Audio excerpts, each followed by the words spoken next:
বহু যুগ পরে একটা কালকে অন্নপ্রাশন বাড়ির নিমন্ত্রণ ছিল, তো সেজে গুজে চলে এলাম। এই ভিলাতে বহুবার এসেছি, কিন্তু এত সুন্দর ডেকোরেশন আমি কখনোই দেখিনি। সামনে দিয়েছিল একটা এরকম সুন্দর গণেশ বাবার মূর্তি। এনারা থাকা এই বাচ্চারা বেশ মজা পাচ্ছে। ওই যে দূরে যার জন্য আজকে এখানে আসা, তার এখন ফটোশুট চলছে। প্রথমে তাকে গিফটটা দিয়ে এদিক ওদিক একটু ঘুরে নিয়ে আমাদের কিছু আত্মীয়দের সাথে আমাদের দেখা হয়ে গেল। মা তো তার সাথে কথা বলতে ব্যস্ত হয়ে গেল।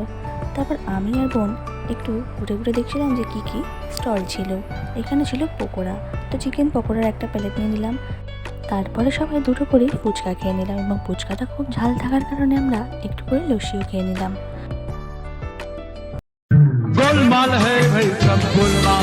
একটা করে আইসক্রিমও খেয়ে নিলাম। এরপরে আমরা খেতে বসে পড়েছি আমাদের মেন কোর্সে।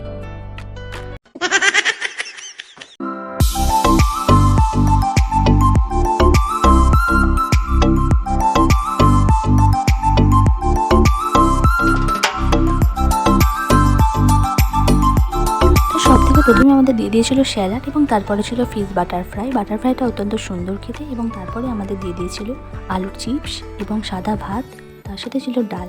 তো লেবু দিয়ে এইভাবে চিপস ডাল দিয়ে ভাত খেতে কার ভালো লাগে অবশ্যই কমেন্ট করে জানাবেন। তারপরে দিয়ে দিয়েছিল একটা কাতলা মাছটা অত্যন্ত সফট ছিল। তারপর রাইস এবং চিকেন দিয়েছিল, কিন্তু চিকেনটা অতটাও ভালো লাগেনি। তারপর চাটনি, পাঁপড়, মিষ্টি, সন্দেশ, পায়েস সমস্ত কিছু দিয়ে আমাদের খাওয়া দাওয়া কমপ্লিট। আমরা এবার নিচে চলে এসেছি। সকলের সাথে দেখা করে আবার টাটা বাই বাই বলে ভিডিওটা এখানে শেষ করছি। দেখা হবে পরের ব্লগ। সকলে ভালো থাকবেন, সুস্থ থাকবেন।